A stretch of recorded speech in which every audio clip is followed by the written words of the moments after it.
Bienvenidos a Norte Político, el podcast donde conocemos la vida de los personajes de la vida pública del estado y del país para descubrir su brújula política. Y en esta ocasión nos acompaña el rector de la Universidad Autónoma de Chihuahua, el maestro Luis Alfonso Rivera Campos. Bienvenido. Gracias, Manuel. Un saludo a ti y a todo tu auditorio y gracias por este espacio.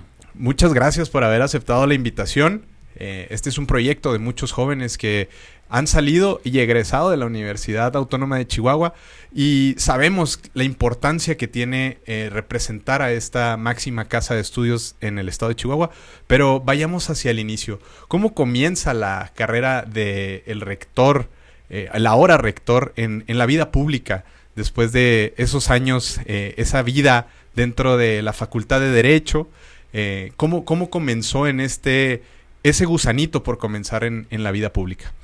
Bueno, pues yo creo que antes de entrar a la Facultad de Derecho como estudiante, ahí en preparatoria tuvimos la oportunidad de participar en las planillas. Éramos la planilla roja contra la verde y pues era el titular, era el candidato a presidente. Fue un ejercicio pues modesto a nivel de nuestra comunidad estudiantil en ese momento en preparatoria. Y bueno, pues yo creo que de ahí empezó esa trayectoria o ese camino en el que hoy, bueno, pues nos sentimos muy orgullosos de estar compartiendo con un equipo de trabajo las riendas o el futuro de la Universidad Autónoma de Chihuahua. Muy bien. Siempre se ha hablado que la Facultad de Derecho es un semillero de la política que se ve afuera. Incluso existen representaciones democráticas dentro de la escuela que luego se traducen en políticos ya que han representado grandes cargos en nuestro estado. ¿Participó usted dentro de la política estudiantil dentro de la Facultad de Derecho? Sí, participamos y teníamos un grupo que era el CCCD, Comité Cívico y Cultural de Derecho. Te comparto que organizábamos conferencias, eventos académicos. Organizábamos uno que era el tour jurídico, que llevábamos a los jóvenes a diversos puntos muy estratégicos que iban a ser útiles para cuando fueran abogados, y organizábamos todo de tal manera que los recibiera el presidente del tribunal, les diera una plática, después pasábamos con algún diputado y los recibiera, conocieran el Congreso del Estado, no estaba la ciudad judicial como estaba ahorita, y algo de ese tipo. Pero también esos años fueron famosos porque organizamos peleas de box. En aquel tiempo estaba lo que es Julio César Chávez, que hoy lo conocemos como una gloria y que hay que explicarle mucho a las nuevas generaciones. Ahora pues el boxeador del momento es el Canelo. Y hacíamos funciones de box, Julio César Chávez 1, 2 y así. Y bueno, pues alumnos de la Facultad de Derecho se animaban a subirse al ring. Ahí nomás teníamos que equilibrar un poco el peso y algunos temas ahí que nos asesoraban los compañeros de educación física, hoy ciencias de la cultura física, y bueno, pues eran muy populares esas peleas. Algunos maestros ya se daban cita porque no se perdían estar en ringside, y bueno, pues también fue aparte de lo emocionante que es esa época, que si tú me preguntas o si yo tendría un botón para regresar mi vida en alguna época, en algún año, definitivamente sería ese. Siempre ha existido una pasión por el deporte, por su parte. Incluso dentro de su trayectoria ha dirigido el Instituto Chihuahuense del Deporte, que ahorita vamos a llegar hacia allá. Pero, ¿de dónde nace esta pasión por el deporte? Pues mira, yo creo que nace, en primer lugar, bueno, pues fui un deportista regular, no fui nada extraordinario, ni nunca representé a México en nada. Admiro a quienes son olímpicos o quienes tienen este nivel, y quizás siempre inició esto porque veía algunos juegos en la televisión y para mí era muy diferente pensar en decir, bueno, ojalá y en este evento algún día estuviera yo o fuera de los que estuvieran dentro del estadio. Mi pasión se viviría diferente. Busqué siempre ese sueño y bueno, pues algún día empecé a estar dentro de un estadio, me fui de intercambio a Estados Unidos. En mi primer juego de béisbol fui en lo que se llama bleachers, o en el área donde si se echan un jonrón cae, en el Wrigley Field en Chicago, y me acuerdo que un maestro, Mr. Seipel, me regaló un boleto. El boleto costaba $12 y me lo regaló y me fui al juego. Me fui al juego solo, pagué el tren y lo que fuera, y por primera vez estuve adentro de un estadio. Fue Chicago Cubs contra San Francisco. Después tuve la oportunidad de comprar un boleto de la NBA, y fue en el antiguo Chicago Stadium, era la época de Michael Jordan, y el primer juego que vi fue los Bulls contra los Lakers, pero no era ningún asiento, era standing room, era de pie, y había que buscar el mejor ángulo ahí, y bueno, pues eran dos equipos emblemáticos que en aquel tiempo pues era los Lakers de Magic Johnson y Kareem Abdul-Jabbar contra que llevan en término de esa época con el inicio de la de Michael Jordan y Scottie Pippen. Y bueno, pues después también ahí fue un juego de fútbol americano, y el primer juego de la NFL fue con los Osos de Chicago, un playoff en que visitaron a los Osos de Chicago los 49ers, y los 49ers eran de Joe Montana. Consiguió un boleto mero arriba, y lo cierto de las cosas es que fue playoff, quedó en 21-3, pero piensa uno que estuvieron a mero abajo y que saludé a Joe Montana. No, estaba mero arriba, y lo cierto es que había una neblina muy intensa. Y bueno, pues en alguna parte del juego nomás veía cuando la pelota o la posición del campo venía para acá, y la otra no la veía nada. Esa fue la realidad. Y bueno, pues ahí se iban cumpliendo los sueños de un servidor. Así es. Existe a lo largo de lo que hemos platicado en este podcast con algunos personajes, sobre todo la vida pública, gran parte de sus pasiones o de lo que desarrollan en sus primeros trabajos en la vida pública marcan luego sus causas en la vida política. Es decir, muchos por su primer trabajo se dedican mucho al tema social, muchos otros se enfocan en el tema económico, pero por ejemplo el tema de los deportes, que Chihuahua ha sido un destacado participante siempre tanto en la Universidad Nacional, y hemos tenido grandes deportistas de alto rendimiento a nivel mundial. ¿Se considera usted dentro de esa causa, y cuál es la visión del deporte en Chihuahua que usted tiene al respecto? Bueno, pues mira, ahí te amplío un poco la pregunta. Considero que algo que nos identifica o nos enlaza con el tema de la universidad es que, si tú me preguntas cuál es el perfil que buscamos en los alumnos, en los maestros, en el personal administrativo, pero sobre todo me enfocaré en los alumnos, es gente que tenga sueños. Hay que tener sueños en todas las áreas de tu vida. En tu vida personal, en tu aspecto familiar, en tu vida de pareja, en tu vida de amigos. Y si no tienes sueños en alguna de esas áreas, tienes que preguntarte por qué. Y con ese sueño y con ese ideal que tienes y con esa lucha por buscar ese anhelo, que muchas veces se consigue el triunfo de manera mediática o muchas veces a largo plazo, vienen los sabores de la vida y vienen las pasiones. En la facultad de Derecho, que estuve como director, y después en la universidad, veo que la comunidad universitaria es una comunidad que tiene sueños. El maestro, por mostrar un mundo real y formar de la mejor manera al futuro profesionista, y el alumno en soñar en ejercer esa profesión aquí en Chihuahua, fuera de él, conquistar un sueño que muchas veces va ligado con un plan de vida. Pero eso es lo que nos tiene pues ligados en este tema. Entonces, esa pasión que debe de crearse o debe de detonar, bueno, pues la vivimos en el deporte.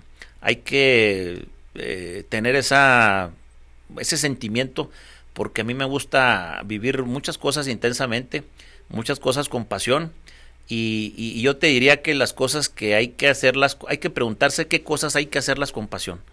Y esas cosas hay que hacerlas con pasión.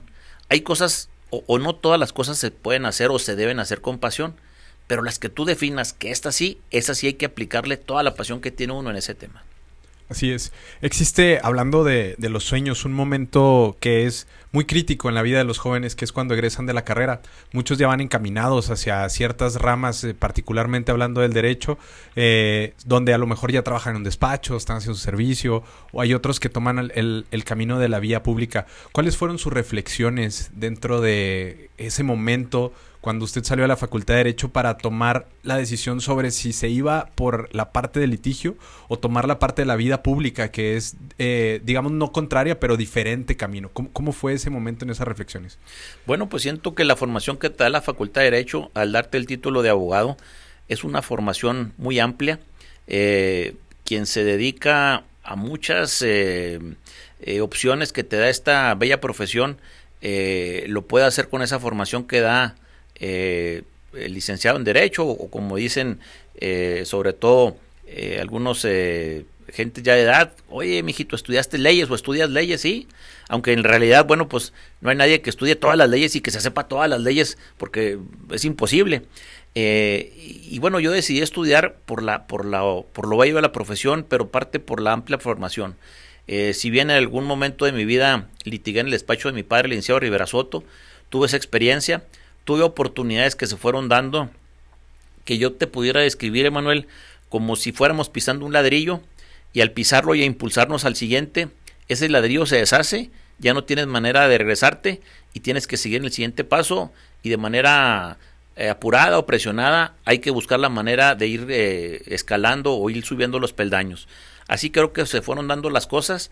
Del escenario de la vida pública destaca el tema de la educación, el tema de la vida universitaria, quizá con un previo formación en el deporte, en donde aprendí algunos valores y algunos temas que el deporte nos enseña, no como deportistas que yo lo hubiera vivido, sino como aficionado, como apasionado más bien.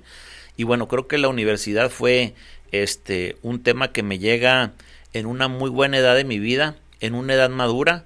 No puede ser ni muy joven, porque no impone uno o carece uno de respeto quizá por la juventud, pero tampoco puede ser uno de avanzada edad, porque necesita uno cierta energía para algunos temas. Entonces creo que el tema que se da en la universidad es un tema que se da en un equilibrio de la vida de en este caso de un servidor o de cualquier personaje. Y bueno, pues es donde he encontrado esa conexión en lo que es la vida universitaria, en lo que es el tema de la educación y lo que es el sueño del universitario, que lo compartimos, el poder formar a los mejores profesionistas para el día del mañana. Así es, para poder llegar a este punto de la rectoría, que sin duda es un perfil que combina una parte educativa muy importante y una parte política muy importante. Hubo ciertas experiencias que a usted lo marcaron y que lo fueron desarrollando en esta vida pública. ¿Cuál fue su primer trabajo público y cómo fueron esos momentos? Porque pasa que mucha gente llega a la vida pública sin tener idea de cómo es o qué se tiene que hacer y tiene que sufrir una curva de aprendizaje. Sí. ¿Cómo fue esos momentos de poder estar en el foco de la vida pública y poder transmitirlo en esa parte de su vida? Mira, he aprendido un comentario que hace el señor Irarrágorri.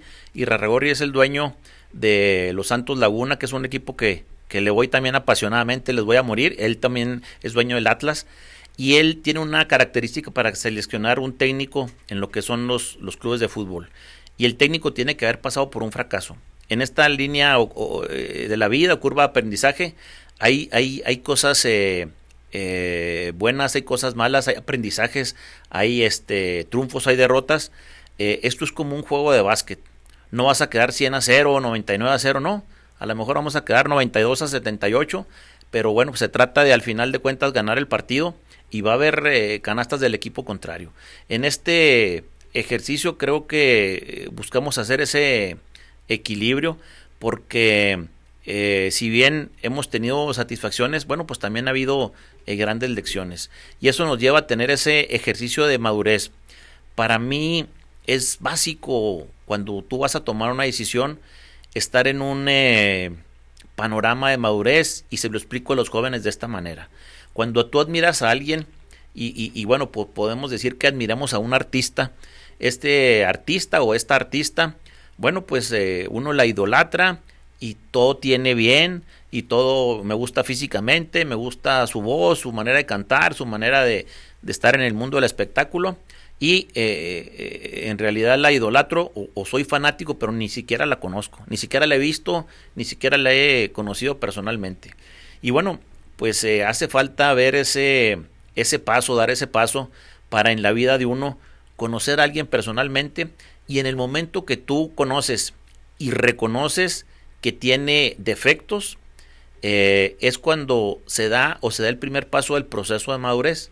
Y después de esos defectos, si tú aún quieres seguir con esa persona y si tú aún la quieres o la amas inclusive, bueno, ese es el proceso de madurez que se necesita, y ya no hay esa fanaticada o ya no hay esa idolatración o tema de idolatrar, sino ya es un proceso maduro. Creo que eso se tiene que dar en cualquier decisión que se da. Lo trasladamos a la vida profesional o a la vida universitaria. Tuvimos un camino en donde fue muy largo mi paso para que como docente tuviera yo plaza, después una plaza de medio tiempo, siendo director de la Facultad de Derecho obtuve el tiempo completo, y bueno, se toma la gran decisión de participar junto con los otros 14, porque en total somos 15 facultades, en busca de la rectoría. Se dieron las cosas y bueno, pues ese proceso de maduración me dio esa fortaleza o esa formación para tomar decisión, para salir, y esto es un consejo que se le da a los jóvenes, de su zona de confort para hacer cosas extraordinarias, porque no esperemos los mismos resultados pues haciendo las mismas acciones. Hay que hacer acciones diferentes para obtener resultados diferentes, y se toma esa gran decisión en la vida de un servidor, que es un tema personal, profesional, familiar, porque aquí te tiene que respaldar pues la familia, mi esposa, mis hijos, y bueno, pues gracias a Dios se dieron las cosas, y ahorita pues estamos compartiendo con ellos pros y contras de tener esta responsabilidad. También les comparto que entre más vida pública tiene uno, menos vida privada, y esto también permea en mi esposa, en mis hijos, que muchas veces buscaban ellos tener una vida quizá normal como cualquier otro joven, pero pues también dejan de ser Luis Alfonso, dejan de ser Elisa, porque ahora es la hija o el hijo del rector, y su comportamiento pues es supervisado de manera diferente. Quisiera ahondar un poquito como en esta parte de la trayectoria educativa, porque usted recorrió, digamos, desde medio superior hasta superior 2 veces, uno como estudiante y uno como director, siendo director de bachilleres, luego director de la Facultad de Derecho, finalmente como rector, que yo creo que es un honor salir de la universidad egresado a la Autónoma de Chihuahua y poder representarlo desde rectoría. Pero ¿cuáles fueron como esos aprendizajes que se fueron teniendo educativamente para poder llevar a cabo primero como director de bachilleres, luego como director de la Facultad de Derecho, que representa un mundo de cosas que hay que resolver, hacer, y luego llegar a la rectoría? ¿Cómo fue ese proceso como internamente, como docente? ¿Qué aprendizajes se tuvieron desde esa perspectiva? Te comparto primero el del colegio de bachilleres y luego pasamos al trayecto en la universidad. En el colegio de bachilleres, yo dejo de ser director del instituto, de manera abrupta me dicen te separas del cargo, y me separan del cargo haciendo un tema que me apasionaba, y yo bueno pues vengo de una formación en donde pues somos disciplinados, y de repente estoy como subsecretario de Educación Superior. Ahí duro pues unos 3 meses y después ya se me designa como director del Colegio de Bachilleres 3. Esto era un espacio que no lo tenía yo programado. Muchas veces las grandes sorpresas de la vida son pues muy gratas.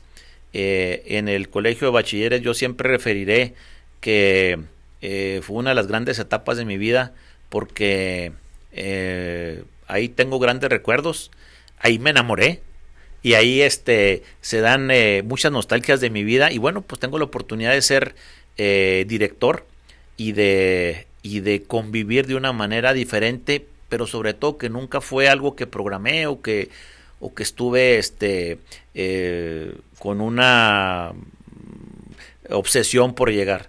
Después de ahí yo continúo como docente. Cuando inicio como director, como maestro de la Facultad de Derecho, se da porque fallece el maestro Javier Acosta. Javier Acosta es uno de los maestros que junto con sus hermanos Otoniel y Rodolfo, pues son unos maestros originarios de Jiménez que hacen una tradición de excelencia ahí en la universidad. Rodolfo es rector inclusive. Entonces él fallece en un accidente y yo estando como adjunto, que es una figura que ya desapareció, que es antes iba uno y le cargaba el escritorio, el portafolio, y lo tomaba a la lista o algo al maestro titular. Ahí duré haciendo méritos con mi papá 2 años y se me da esa oportunidad. Claro que yo me siento, es algo que sí busqué, es algo que me preparaba, me sentía el hombre más importante del mundo, la persona más importante que hubiera en la faz de la tierra, y yo pensaba que en la primera clase iba a estar el director de la Facultad de Derecho esperándome en la puerta, inclusive el rector, para presentarme con el grupo, y me iban a felicitar y me iban a... Bueno, pues el día que llegué a mitad del semestre, porque había fallecido el maestro, llegué como cualquier otro día de clases, mucha gente entrando y saliendo por la puerta principal de la facultad, y bueno, pues no había esa importancia que yo me había dado en mi imaginación, y el director, bueno, pues a lo mejor ni siquiera fue ese día, el rector andaba en otra facultad o fuera de la ciudad y no estaba ahí presente en mi salón de clases, y bueno, pues yo me sentía el hombre más importante porque se daba la oportunidad. Muchas veces en la vida lo que nos hace falta es una oportunidad, y tú vas a ver, y ustedes van a ver como jóvenes, que hay gente que solamente necesita una oportunidad, y esa oportunidad no la va a fallar. Y hay gente que se le dan oportunidades, y las va desperdiciando, no las valora o algo. Pero va a haber un grupo de gente que con una sola que tenga, la va a hacer. Después de ahí, obtuve la plaza en donde, pues es un sueño que todos los docentes tenemos. Lo vas juntando con tu vida universitaria como estudiante, después como tus inicios como docente, y ya la plaza te da una estabilidad, sobre todo familiar, con temas de seguridad social, servicios médicos, etcétera. Y ahí se va generando una antigüedad que es valiosa para todos los universitarios. Se da la oportunidad de ser director de la Facultad de Derecho, pero antes se da uno de los temas importantes en mi familia. Mi papá, el licenciado Luis Alfonso Rivera Soto, siempre soñó en ser director de la Facultad de Derecho. Cuando su compadre, el licenciado Reyes Humberto de las Casas, llega a ser rector, bueno, pues era seguro que él llegara a ser el director, pero se le presenta la oportunidad de ser Procurador General de Justicia, lo que hoy conocemos como fiscal, y bueno, pues es un rango superior a sus aspiraciones, y bueno, pues se va de Procurador General de Justicia. En ese tiempo era el gobernador Oscar Ornelas. Eso pues le da un plus o le da un espacio superior, pero no conquista ese sueño. ¿Cómo pasa la vida? Y él siendo decano pues de la universidad, de la Facultad de Derecho y de la universidad, porque no hay nadie que tenga 58 años y que todavía siga activo, no jubilado, que siga como maestro. Por problemas que hay en la Facultad de Derecho, renuncia el maestro Díaz Romero, y nuestra ley orgánica y nuestros reglamentos dicen que entra el decano como director interino. Fue la primera vez que mi papá llega a ser director, se le da el sueño, pero me acuerdo que nos reúne un jueves y nos dice, oye, pues se dan las cosas, voy a ser director, y bueno, pues vamos a disfrutar esto porque es un sueño de mi vida. Pues quizá vamos a durar 3, dice, este fin de semana, 5 días, pero esto pues para mí ya es un logro, y bueno, estos 5 días se convierten en casi 1 año, 7 meses, en donde se cumple ese sueño, y bueno, pues dirige de manera firme y asentada los destinos de la universidad. Viene el cambio de director, se da la oportunidad para que yo participe y quedo como director. Perdón que lo interrumpa, ¿cómo fue esa elección para director? Porque si bien las elecciones para entre el alumnado, para sociedades de alumnos, consejeros universitarios y técnicos son complejas porque ya existe marketing político, prácticas que se hacen democráticamente fuera, pero las de director son todavía más pesadas porque existe como esta parte entre los maestros que se ponen de un bando o de otro, son planillas también, empieza a circular información por todos lados. ¿Cómo son este tipo de elecciones desde el punto de vista de los maestros? Mira, aquí es el punto de entrar a explicarles a muchos ciudadanos y muchos apasionados en la política que la política es un tema, pero en la universidad se maneja de diferente manera. Aquí también te puedo hablar que me toca un equilibrio en donde no soy ni maestro por contrato, ni un maestro joven que acaba de llegar, pero tampoco soy uno de los maestros que pudiéramos señalar que ya tiene mucho tiempo o que a ver cuándo se jubila Rivera Campos. No. Ahí estábamos en la mitad. Se da la oportunidad de llegar a ser rector, yo teniendo 26 años en la universidad, pero yo les recuerdo que mi periodo no es desde el inicio de la administración. Yo me integro a un tren que iba muy rápido, una administración que yo ya llevaba 4 años y que yo me integraba a poquito más de 2 años antes de que se acabara la administración. Nos toca la pandemia, pero aparte se me da esta oportunidad y como yo te decía, no la iba a desaprovechar. Tenía que ponerme en el mismo ritmo que llevaban mis otros compañeros directores y ponerme en ese estatus de posibilidades de poder ser elegible para ser rector. Muy bien, se presenta la oportunidad de poder estar en la Facultad de Derecho como director.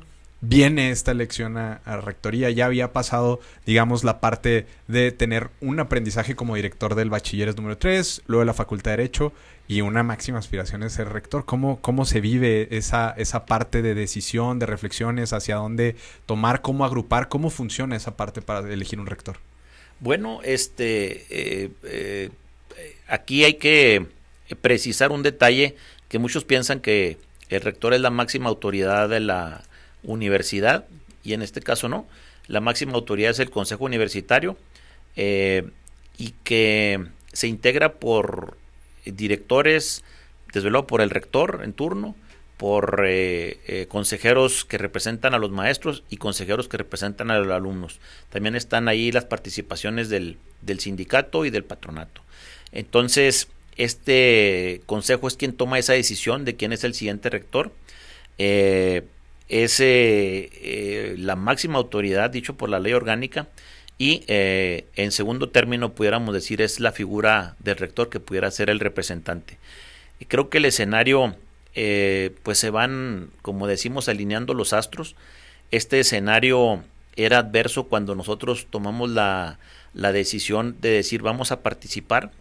Me gustan los retos. Hay una frase de Michael Jordan que dice: soy de los jugadores que piden el balón en los momentos difíciles para resolver la situación. Entonces hay gente que al momento que se vienen los momentos difíciles pues se pierde o se pone atrás o a las espaldas de uno y no quiere participar en esos momentos fuertes, y bueno, creo que somos de los totalmente contrarios a ese pensar. Se dieron las cosas, el escenario era complicado porque sale el rector Luis Fierro, llega lo que es el rector interino, el maestro Villalobos Gión, y el equipo del señor rector Villalobos Gión logra cambiar la ley orgánica para que el rector interino pueda reelegirse. Cuando se da ese cambio, y no lo da la universidad, sino lo da el Congreso del Estado, bueno, pues aún más se veía favorable el panorama porque se hacía esa ley para esa situación que buscaba el señor Villalobos Gión, el maestro, fue mi maestro, reelegirse. En ese entonces era el panorama más complicado. Pudiéramos decir que el escenario natural es que un rector se elija de los directores que sea, no es una regla escrita, pero es la tradición. En este caso pudiera ser el rector actual porque se tenía todo para reelegirse. Entonces era el escenario pues del rector y de su equipo de trabajo y los 14 directores, y bueno, pues yo me encontraba en el otro lado de la cancha. Aún así tomamos esa decisión y creo que estos se supieron manejar muy bien todas las circunstancias y bueno, pues se dio la oportunidad, a pesar de que se había cambiado una ley en donde esa ley pues había otras condiciones que no me favorecían, y bueno, pues llegamos a la rectoría. Cuando llega a la rectoría, después de un largo tramo, incluso batallas legales, medios de comunicación involucrados, un montón de cosas, pero al final del día toma protesta. ¿Cómo es esa reflexión de, bueno, ya estoy aquí y ahora qué sigue? Mira, ahí nos hace falta una celebración, una fiesta, y te voy a decir por qué. Porque ganamos la elección para ser rector y yo fui mesero del Bigote Mexicano, un extinto restaurante que hay que también explicarles a las nuevas generaciones que ahora ya hay un restaurante de alitas, y luego en el Bigote Italiano ya no hay restaurante, ahora está un Starbucks, y mi grupo de amigos de ahí me dice: oye, pues hay que celebrar, porque bueno, pues ya un mesero de aquí salió bueno. Y lo mismo me dijeron mis amigos de preparatoria o de toda la vida de la escuela, lo mismo me dijeron mi familia, lo mismo me dijeron en la familia de mi esposa, ahí con mis suegros, algún grupo de abogados, desde luego pues el gremio de la facultad, algunos familiares, y lo cierto es que me quedaba un tramo por resolver. Yo creo que ya cada elección la tenemos que pensar que viene con un tema, con un periodo yo no sé si describirlo como de queja, reclamo, apelación, de resolución judicial, que siempre hay que preverlo. Esto pasó en mi caso, hubo un amparo que me impedía tomar protesta, y estudiamos algunas otras opciones o soluciones para llegar al cargo de rector sin tomar protesta. Creo que la solución jurídica se pudiera dar o justificar, pero yo creo que el tema universitario y social no. Había que tomar protesta y había que entrar por la puerta grande desde el inicio. Se buscaron por todos los medios solucionar ese problema.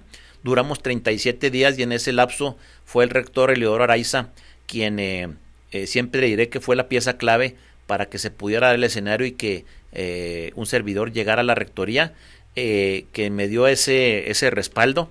Y bueno, él siendo el rector número 22 me ayuda para que su criterio y su formación universitaria equilibrada me permita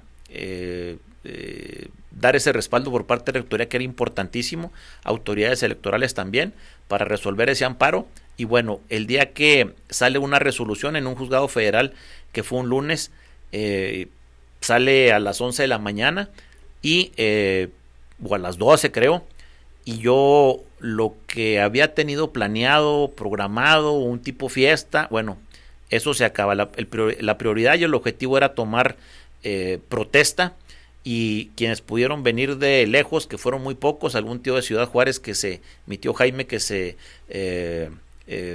agarró el carro esa tarde y estaba aquí el día siguiente, algunos otros familiares, pero no como yo hubiera querido y que estuviera planeado.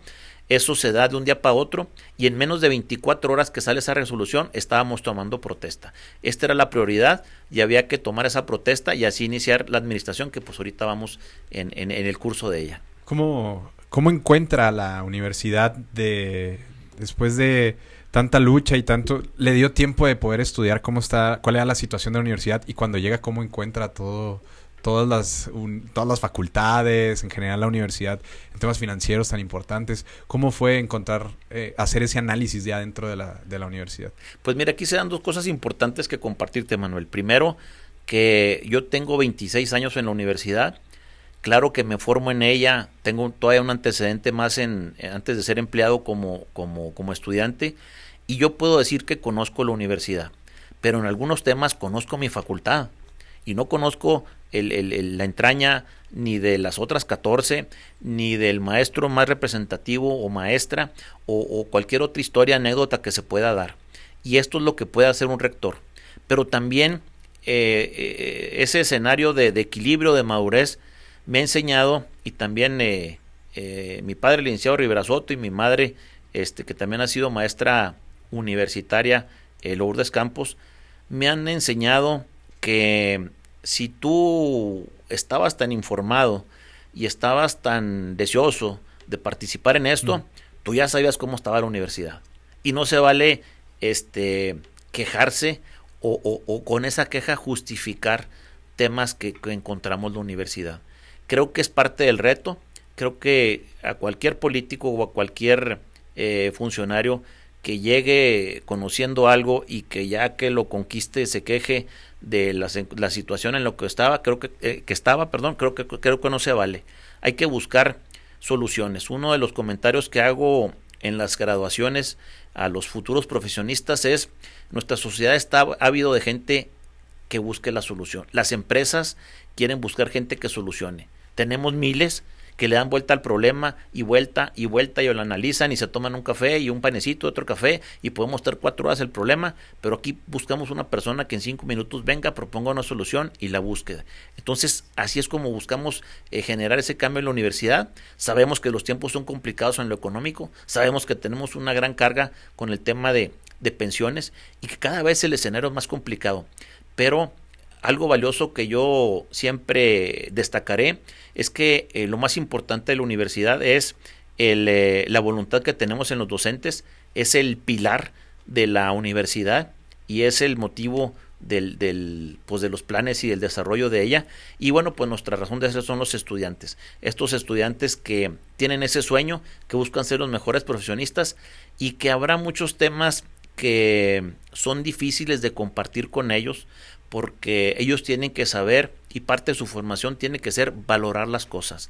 Muchas veces hay que hacer comparativos, hay que transmitirles ciertos esfuerzos que los docentes, que los administradores, que los empleados, que en rectoría hacemos, porque cada vez más difícil es sostener a la universidad. Hay un tema amplio en lo económico del mantenimiento, hay un reto permanente de cambios que nos marca sobre todo con una gran insistencia 2 temas, la salud y la tecnología, que la universidad no se puede quedar atrás.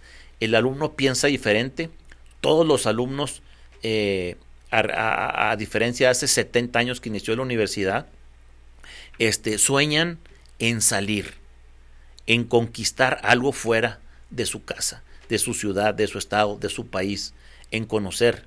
Y cuando una persona sale de su entorno, sale de su zona de confort y va a encontrar cosas que quizá esperaba y que quizá no esperaba, que sean satisfactorias, que sean parte de su formación. Y creo que en el caso de la Universidad Autónoma de Chihuahua, ese es el sentir de los alumnos. No podemos quedarnos atrás en oportunidades de ya sea movilidad o de intercambio, y por eso en relaciones internacionales basamos algunas de nuestras máximas o políticas para esta administración. ¿Cómo mantener competitiva la Universidad Autónoma de Chihuahua? Sobre todo porque es una universidad pública, que es una de las universidades públicas más importantes del país.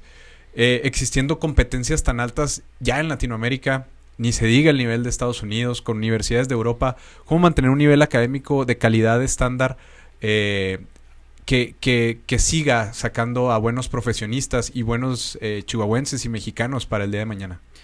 Mira, pudiéramos describir que la Universidad Autónoma de Chihuahua había tenido un estatus a nivel nacional y también a nivel internacional, que cuando inicia la administración no es que lo haya perdido, sino que el escenario nacional sobre todo reclamaba una ausencia de la UACH.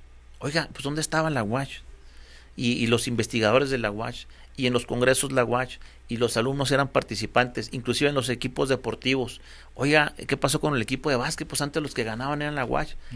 Esa ausencia había que combatirla con presencia de calidad, con respaldo a quienes de manera distinguida o categórica nos representaban en escenarios académicos nacionales, desde luego internacionales, y eso había que recuperarlo. Te comparto, Manuel, que hemos dividido algunas cosas que pudiéramos hacer durante la administración sin ningún problema a la mitad, pero hay algunas cosas que hay que hacerlas en el principio, en la etapa inicial, y esa presencia de la universidad a nivel nacional nos surgía volverla a rescatar y tener esa presencia de que no porque sea un servidor el rector, sino que la figura del rector de la Universidad Autónoma de Chihuahua tuviera esa representación que siempre hemos tenido, y con ella, bueno, pues esos espacios que alumnos y que docentes tengan.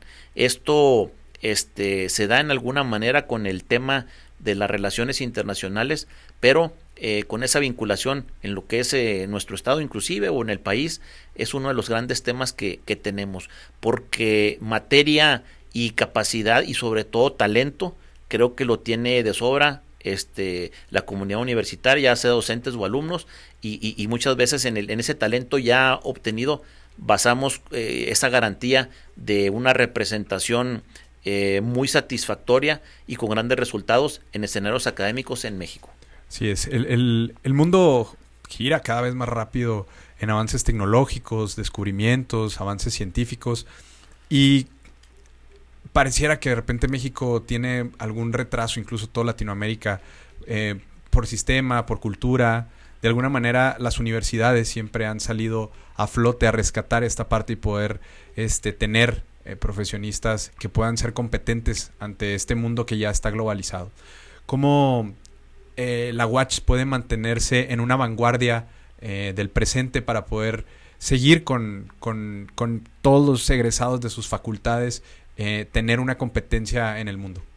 Bueno, quizá nos hayamos estancado en un escenario de cuando se detenía ese apoyo, se detenía ese camino que nos llevaba al éxito o a la posibilidad de éxito, en señalar quién era el responsable y bueno, pues descansar en eso y decir, por eso no avanzamos. Ahora la universidad tiene que brincar eso, tenemos que sobrepasarlo y tenemos que ver un camino propio.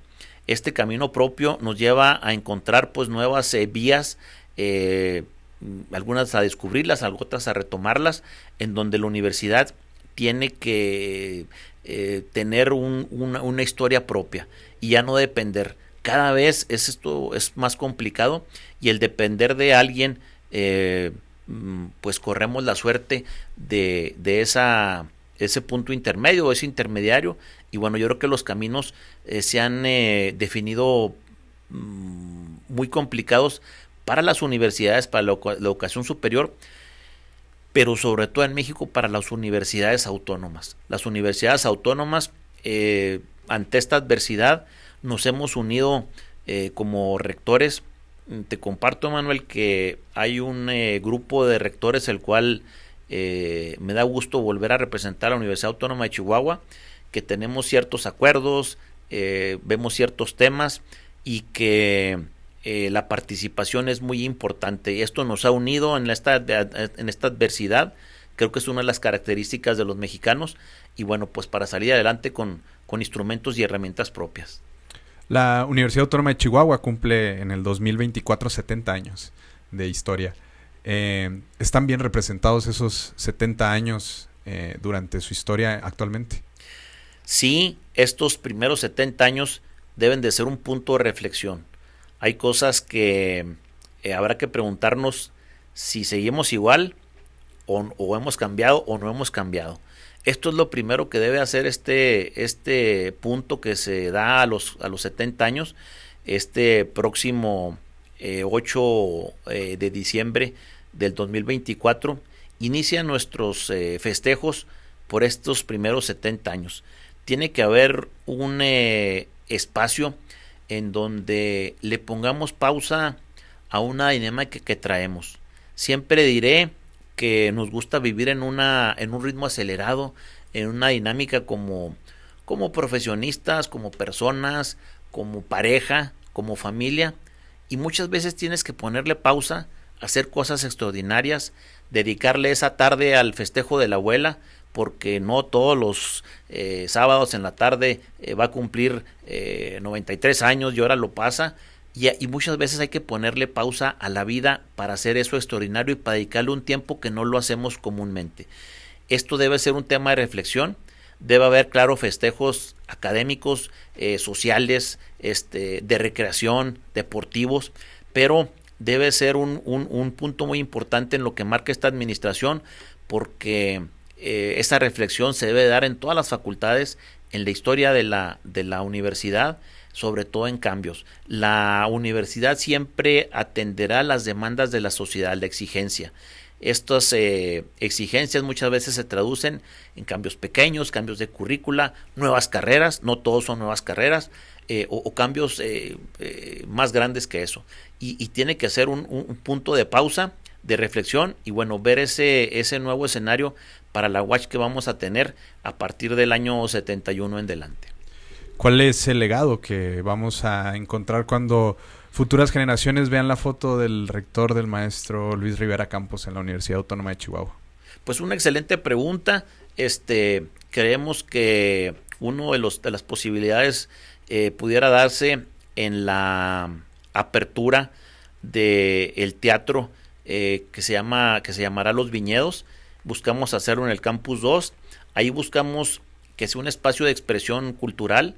Hemos dicho que los alumnos en la Facultad de antes Bellas Artes, tienen que salir, esa cultura tiene que salir y tiene que dar un toque muy especial a tantos temas que tenemos en la sociedad, a tanta problemática, y ahí la tenemos. Tiene que salir ese artista, esa sensibilidad, y tiene que permear.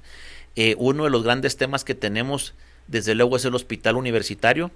En Ciudad Juárez hace falta 7 hospitales, en la ciudad de Chihuahua 2, y lo buscamos o lo soñamos poner en el Campus 2, que atienda sobre todo la zona norte o los poblados o municipios que están al norte de la ciudad de Chihuahua, pero tiene que ser un hospital que nazca universitario, que inicie universitario y que tenga la garantía de ser universitario. Tenemos un gran problema, que es los jóvenes que se van a prestar servicio social o prácticas en áreas inseguras, que son principalmente los jóvenes que están en algunas facultades de las áreas de la salud, y va a ser un tema, claro que de salud, pero también de seguridad para nuestros alumnos. Tiene que haber una especialidad, que ahorita es el punto que estamos, que no tenga la ciudad de Chihuahua, y que haya alguna persona que diga, pues antes iba a atenderme este tema al Paso, Texas, a Torreón, a Monterrey o a la Ciudad de México, y ahora lo tengo aquí. Pudiera ser uno de los grandes puntos. El tema del compromiso del deporte. En el tema académico, creo que el inglés es algo que nos está pidiendo a gritos. Estamos teniendo un inglés que es para pasar, pero no es un inglés universitario, y el profesionista con ese inglés no le va a servir, y lo tenemos que cambiar. Es uno de los grandes temas, los idiomas, y quienes sueñan en estudiar algún posgrado, que salgan ya con el B2. En el caso del chino mandarín para los negocios, en el caso de enfermería, el alemán, en el caso de las ingenierías, sobre todo espacial, el francés, y bueno, pues de manera general el inglés. Ya dejó de ser la calificación mínima 6 y ahora es 7, y con eso, bueno, pues también el tema académico creo que debe ser otro de las posibilidades en lo que pues la sociedad y sobre todo la comunidad estudiantil pues juzgará cuál es el legado que deje un servidor y mi equipo de trabajo. Tengo la garantía o la carta de presentación que somos un gran equipo, que me siento muy orgulloso de quienes integran el equipo en el que pertenezco, y que son gente comprometida, son universitarios de cepa, son gente que ama la universidad. En su mayoría son damas, quienes me rodean en el gabinete de rectoría. Entonces es una gran carta de presentación para las cosas que empezamos a hacer y que nos quedan por hacer en el resto de esta administración. Los deportistas en esta administración van a poder volver a tener esos apoyos para poder salir a competir fuera del país, fuera del estado, incluso a veces ni siquiera eso podían, y poder poner nuevamente el nombre de la Universidad Autónoma de Chihuahua en alto. Sí, mire, yo creo que el deporte es una carta de presentación cuando una universidad gana, cuando una universidad termina un torneo de manera ganadora, habla de la universidad. Cuando queda campeón, habla de la universidad. Y cuando queda campeón invicto, como lo fue el equipo de fútbol americano de las Águilas, habla de la universidad. Habla de un tema de compromiso, de excelencia, de buenos resultados, de sueños conquistados. Entonces, eso es lo que queremos. Aparte, siempre el deporte dará una formación muy especial a los futuros profesionistas. Simplemente el tema del trabajo en equipo, ese es uno de los grandes mensajes que el deporte te da.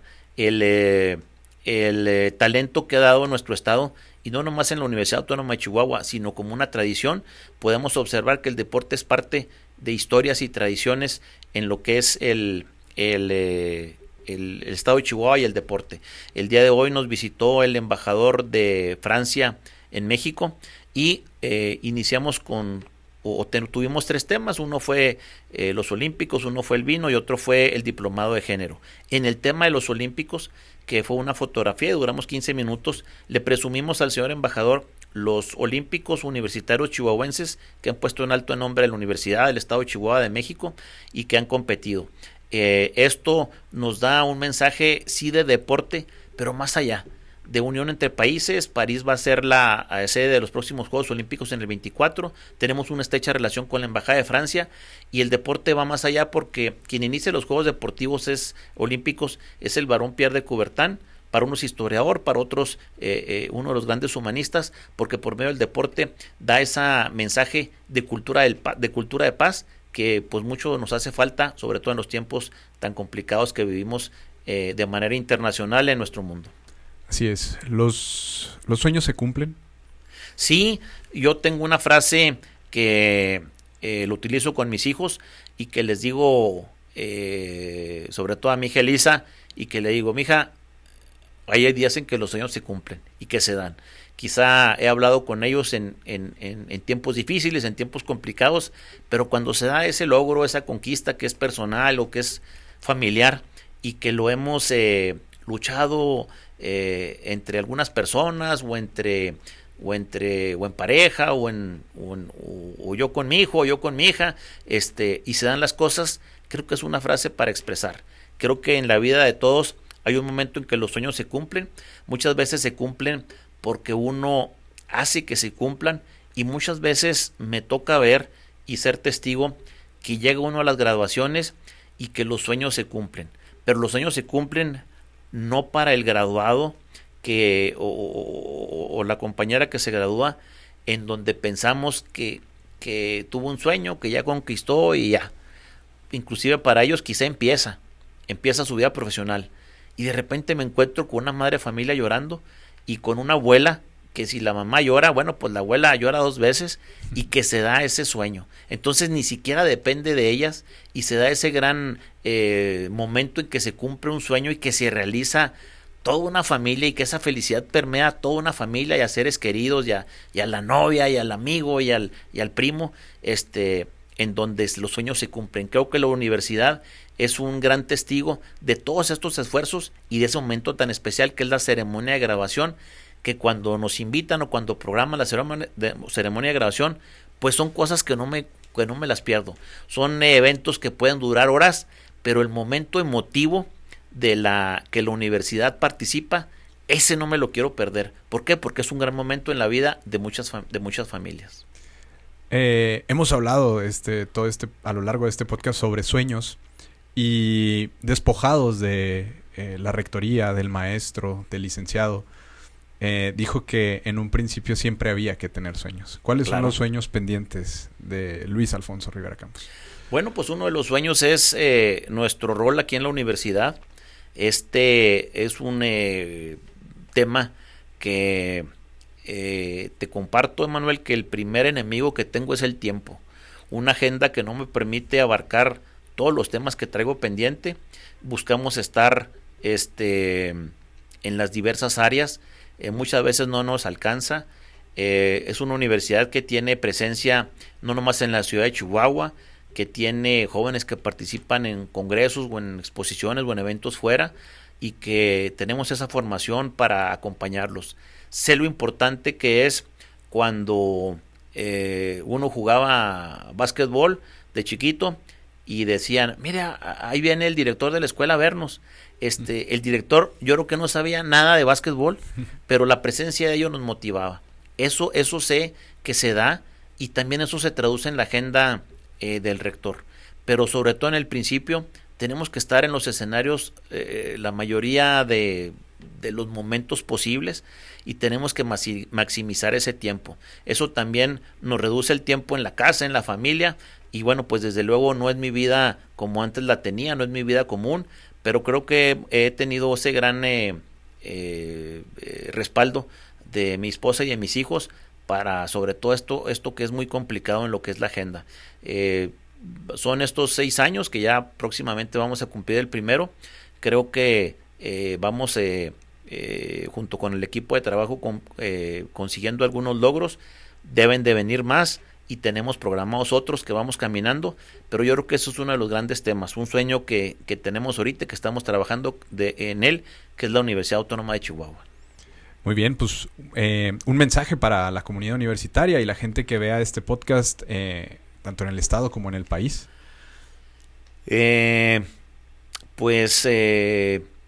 el mensaje quizá que se presentó, que se dio la entrevista, es el tema de los sueños.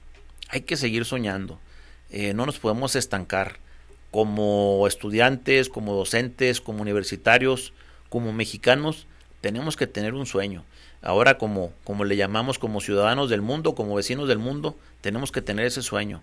Siempre tenemos que tener un camino trazado para ver cómo lo conquistamos, y tiene que haber esa satisfacción en el momento de lograrlo. Creo que es un gran tema de motivación. Nos hace falta mucho la motivación. Después, sobre todo, la gran lección que nos dejó la pandemia es una lección que no la pudimos pronosticar nadie, que ni siquiera los que ven las finanzas a futuro y los escenarios económicos en años pudieron decir, viene una pandemia y nos va a cambiar. Nadie vio eso. Ni el sabio, ni el adivinador del futuro, nadie vio eso. Y en ese tenor nos genera esa gran lección, y tenemos que motivarnos. Nos hace falta mucho esa motivación, y muchas veces esa motivación la queremos ver en escenarios muy complicados, y esto es muy sencillo. Hay que ponerle pausa a la vida, tomar el teléfono y decir, bueno, ¿a quién hace mucho no le he hablado y quién le pudiera dar mucho gusto que le hablara? Y puede ser una tía que vive aquí en la ciudad de Chihuahua, que inclusive la podemos ir a visitar y ser una gran sorpresa. Puede ser un familiar que vive fuera de la ciudad, y que esa llamada o que ese mensaje o que esa presencia en su casa al tocar la puerta les sorprendería y les cambiaría el día. Con esos pequeños detalles es como inicia la motivación. Tiene que haber motivación en todos los ámbitos, y la motivación que esté al alcance de uno hay que hacerla, hay que ejercerla, hay que hacerla de manera positiva para tener resultados positivos en ámbitos o en otras personas. Pero pudiera ser este mensaje, el mensaje de seguir soñando y de siempre ser una persona que dé el extra o lo extraordinario en su vida. Es algo muy sencillo y complicado como decir todos somos ordinarios, quiero ser ordinario, ¿qué tengo que hacer?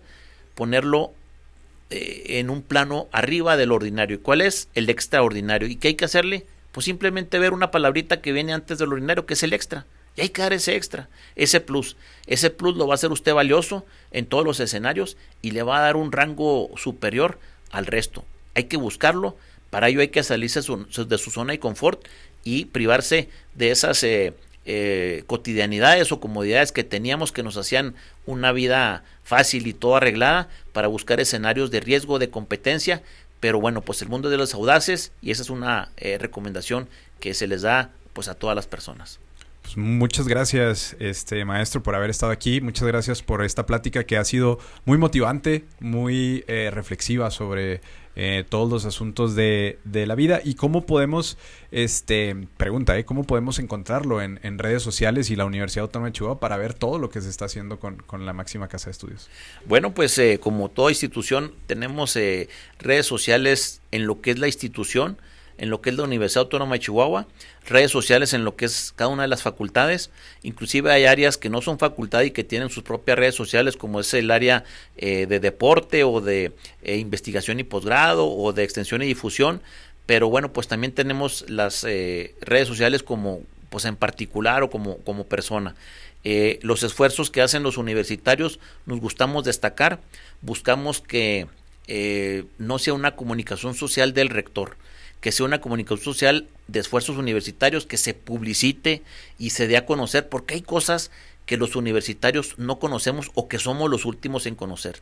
No sabemos que hacemos vino, no sabemos que producimos carne, queso, y que tenemos, alguna investigación en migración o en agua de manera destacada a nivel mundial, y eso tenemos que darlo a conocer. Entonces, bueno, pues qué importantes son las redes sociales ahora en los medios de comunicación. Entonces, bueno, pues ahí están a su disposición, ya sea por institución o por persona. Pues muchas gracias, y muchas gracias por haber estado aquí, maestro. No, al contrario, gracias a Manuel por esta invitación.